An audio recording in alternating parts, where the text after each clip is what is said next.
Саламатсыздарбы, урматтуу телекөрүүчүлөр, урматтуу шаардыктар. Өзүңүздөргө белгилүү болгондой, биз буга чейин дүйнөдө болуп жаткан пандемияга байланыштуу биздин өлкөбүздө дагы өзгөчө абал киргизилген. Өзгөчө абал киргизилгенге байланыштуу биз карантинде жүрдүк. Андан кийин бул өзгөчө абал биздин өлкөбүздөн бүгүнкү күндө 10 майдан баштап алынып өзгөчө кырдаал жана карантин режими кирди.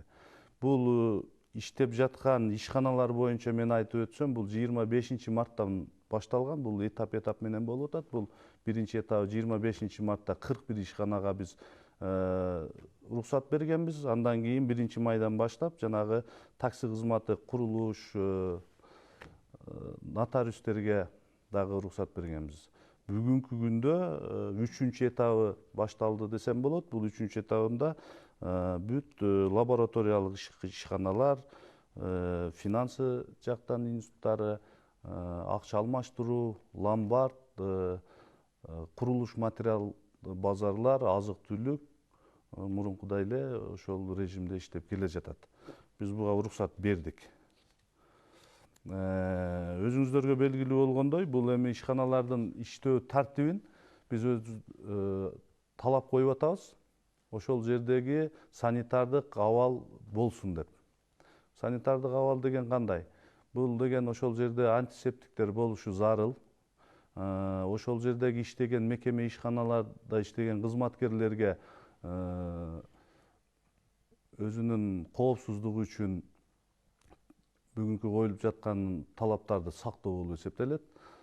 Ошону менен бирге эле бүгүнкү күндө мен сиздерге мындай маалымат катары айтып кетейин. Бүгүнкү күндө биз 887 объектте текшерилип, бизде атайын мобилдик топ бар. Мобилдик топто 65 кишиден кызматкер иштеп атат. Ошолор 887 объект текшерилип, бүт санитардык нормаларды түшүндүрүү иштерин барып жанынан көрүп келишип атат. Ошону менен бирге эле буга чейин дагы ошол санитардык нормаларды, талаптарды аткарылбаган дагы мекеме ишканалардан чыгып атат объектилер. Будан бүгүнкү күндө 13 объектке атайын айыппулдар салынды. 51 объекттин иши токтотулду бүгүнкү күндө. Негизи ошол токтотулган ишканалар кайрадан сиздерге кайрылып, ишмердүүлүгүн ошол талаптарды, коюлган талаптарды толук аткарган соң улантып кете алабы? Албетте. Булга койдук. Бүгүнкү күндө ошол замечание алган мекеме ишканалардын кызматкерлери же жетекчилери бүгүнкү күндө ошол боюнча иш алып барып атат. Биз койгон талаптарды аткарганда ошол атайын комиссия, мобилдик топ барып көрөт, ишин уланта берет. Негизинен такси кызматтары деле ошондой тартипте иштеп атат да. Же аларга азыр чектөө алындыбы?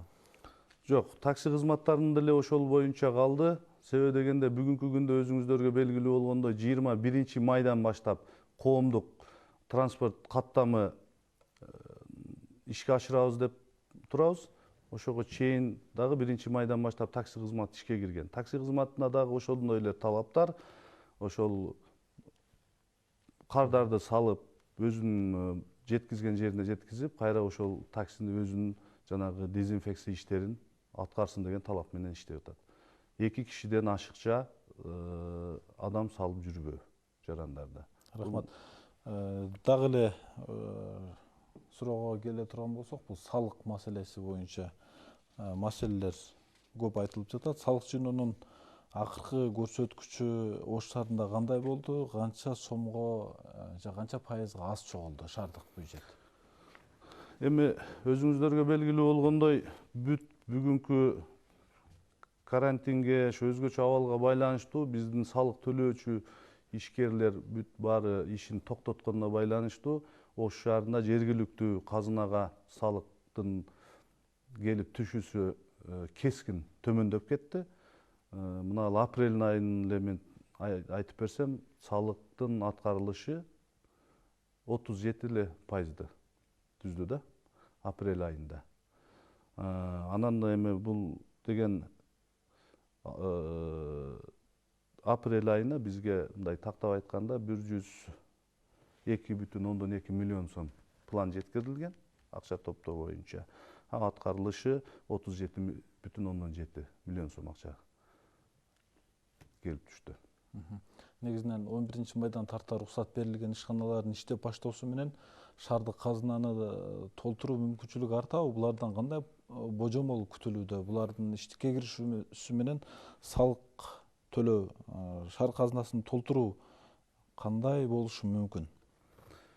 Эми азыр биз бүгүнкү күнгө чейин ушул абалда турдук, бирок албетте ар бир мамлекетке, ошол ичинде эле биздин Ош шаарыбызга дагы биз экономика боюнча экономикабызга көз чаптырып, экономикабызды алдыга жылдырбасак болбойт.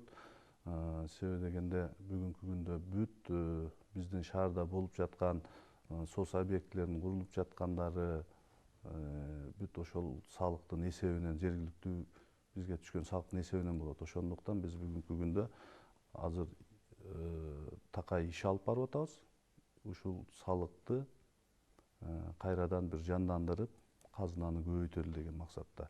Бул албетте мына биз азыр бүгүнкү күндө уруксат берген ишканалар, жеке ишкерлер, курулуш материалдары, базарларга патент менен иштеген ишкерлерге уруксатты берип атабыз. Буюрса, бул сөзсүз өзүнүн жыйынтыгын берет. Рахмат. Социалдык тармактарда көрүп атабыз, 2 күндөн бери шаарга кирүү жарандардын өтө көбөйгөндүгү байкалып атат. Мисалы, Фуркат айылынан кире берген постто узун кезек күткөндөрдү көрүп атабыз. Кара Суу тараптан, Баткен тараптан келгендердин өтө көптүгү байкалууда. Бул шаар сыртындагы блокпостторго канча жерге орнотулду блокпосттор жана ал жерде шаарга кирүү тартиби, текшерүү кандай жүрүп жатат? Буга чейин деле өзгөчө абал режиминде бизде шаарга кирүү боюнча 8 пост орнотулган. Бул 8 пост бүгүнкү күндө дагы иштеп жатат. Шаарга кирүү тартиби мен эми маалымат катары айтып коеюн. Бүгүнкү күндө өзгөчө абал алынды, бирок өзгөчө кырдаал кирди. Өзгөчө кырдаал киргенде дагы республика боюнча 4 аймакта калды да карантин режими. Бул Бишкек шаарында, Ош шаарында, Жалал Абад областынын Чаткал районунун Камыш-Кыя айылдык округунда, Нарын облусунун Ат Баш районунда. Ошондуктан мен бүгүнкү күндөгү мына региондордон келген жарандарыбызга, мекендештерибизге айтып кетет элем. Бүгүнкү күндө биздин Ош шаарында карантин режими бар. Ошондуктан биз бүгүнкү күндө дагы региондон келген жарандарды күчөтүлгөн тартипте карап өткөзөбүз. Бул эми мындай дагы суроолор болуп атат. Биз айыл чарбасына керектелүүчү тетиктерди алыш үчүн келдик деген дагы жарандар болуп атат да бизде шаарга киргендеги. Мен ошолорго дагы эми бирок муктаждык болгон үчүн келип атат албетте. Бирок муктаждыгы жок дагы жарандар келип атат. Максаты жок дагы шаарга келип не болуп атат экен, шаар кандай болуп атат экен деген дагы жарандарыбыз жок эмес да. Ошондуктан мен кайрылып кетет элем. Ушул автотеттиктерди алыш боюнча дагы ар бир региондордо ачылган магазиндер бар. Бүгүнкү күндө мына санарип өнүгүп келатат. Ошондуктан бул онлайн же неме түрүндө дагы бир жеткизүү берүү кызматы бар да. Бир магазинде саткандарды, запчасть саткандарды ушул дагы өздөрү бир уюштурса, биз үчүн жакшы болмок. Рахмат. Ал эми бүгүн дагы байкалды, шаардын ичине дагы көзөмөл күчөтүлүп, блокпост сыяктуу атайын жайлар уюштурулганычы. Бул кандай максатта коюлду жана шаардын ичинде жарандардын жүрүүсүнө кандай документтер талап кылыначы, кандай тартип менен жүрө алат? Бизде бүгүнкү күндө ошол шаардын ичинде, шаардан сырткарында 8 пост, шаардын ичинде буга чейин 23 ички посттор иштеди да. Бул ички посттор бүгүнкү күндө дагы ошол тартибин улантат. Жүрүү тартиби ар бир мекемеде иштеген, ишканадагы иштеген кызматкер өзүнүн иштеген жеринен өзүнүн тастыктоочу справкасын алыш керек. Эгер университетте иштесе, ошол университетте иштейт деген өзүнүн тастыктоочу документтин справкасын алып алыш керек. Анан мен дагы учурдан пайдаланып айтып өткүм келет. Бүгүнкү күндө ошол мамлекеттик жана муниципалдык мекеме ишканада иштеген кызматкерлер, эгер бир ишканада 20 киши болсо, өздөрү справкасын толтуруп, ичинде тизмесин толтуруп, ошол отдел кадрына берсе, биз азыр салык кызматына ушундай тапшырма берип атабыз. Ошол салык кызматында дагы жанагы күтүүлөр көбөйүп кетип атат деген мындай болуп атат. Бүгүнкү күндө биздин салык кызматында андай очередь жок. 7-8 неме иштеп атат, айнекче. Барып, ошол жерден бир ишканадан бир эле киши барсын деп талап коюп атабыз. Анын бар жогу салык кызматына барып, мындай неме печатын бастырып келсин деген милдеттемени алдык. Жеке тараптарга да эле ушундай? Жеке тараптарда бүгүнкү күндө жеке тараптар патент менен иштеген ишкерлер бар. Ошолор өзүнүн жанына өзүнүн тастыктоочу документин алып алсын. Бул деген эме паспорт, ошол патенттин кааласа оригиналын, кааласа көчүрмөсүн алып жүрсө болот. Рахмат. Негизинен өзгөчө абал алынгандан кийин уруксат берилди көп ишканаларга, андан сырткары азык-түлүк саткан дүкөндөрдүн иштөөсүнө дагы мүмкүнчүлүк берилип келген буга чейин. Булардын иштөө убактысы кандай? Кечки 9-да токтош керекпи, 12-де токтош керекпи же чектөө жокпу?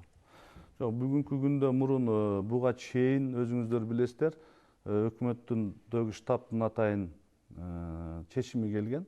1-майдан 11-майга чейин берилген ишканалардын убактысы чектелген. Мисалы үчүн ошол курулуш компаниялары же болбосо ошо ДүңСОда жүргүзгөн немелер 7-ден 20-га чейин, 07-ден же болбосо 9-дан 18-ге чейин парикмахерларга, бирок бүгүнкү күндөгү андай чектөө жок. Дүкөндөр, чач тараштар иштей берсе болот. Өзүнүн убактысын чектебей. Убактысын чектебей иштей берсе болот.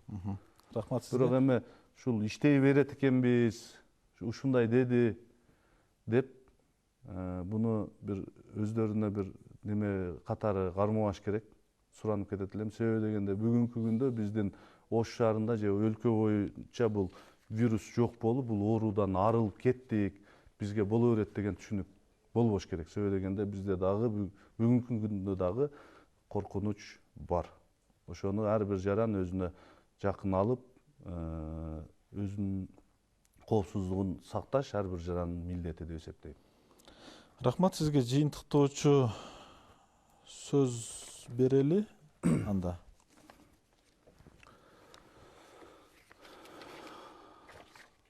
Урматтуу шаардыктар, урматтуу мекендештер, бүгүнкү күндөгү буга чейин дагы биздин медицина кызматкерлеринин, өкмөттүн, жергиликтүү бийликтин койгон талаптарын аткарып, үйүңүздөрдө олтуруп, жакшы режимди сактап бердиңиздер. Мен ойлойм, бүгүнкү күндө дагы ошол өзүбүздүн тартипти жакшы сактагандыгыбыз үчүн, биз өзүбүздүн сабырдуу экенибизди, биз өзүбүз мындай кыйын калк экенибизди тастыктадык окшойт. Ошого байланыштуу бүгүнкү күндө мына оорунун катталганы бүгүнкү күндө биздин Ош шаарыбызда буюрса азайды. Бүгүнкү күндө бул оору менен жаткан 3 эле жараныбыз бар. Буюрсалар дагы жакынкы араларда чыгат. Ошондуктан урматтуу шаардыктар, мен айтып кетет элем, бүгүнкү күндө балдарыңыздарды мектептер өзүңүздөргө белгилүү болгондой онлайн режиминде окуулар болуп атат. Анан чектөөлөр алынды деп бүт баарыңыздар балдарыңыздарды же болбосо жөндөн максатсыз көчөгө чыгарбаңыздар деп суранып кетет элем. Бир үйдө мамлекеттик ишканада же мамлекеттик муниципалдык мекеме ишканада иштеген гана кызматкерлер, үйдө иштеген гана киши өзүнүн ишине туура барып, туура келсин деген чакырыкты чакырып кетет элем.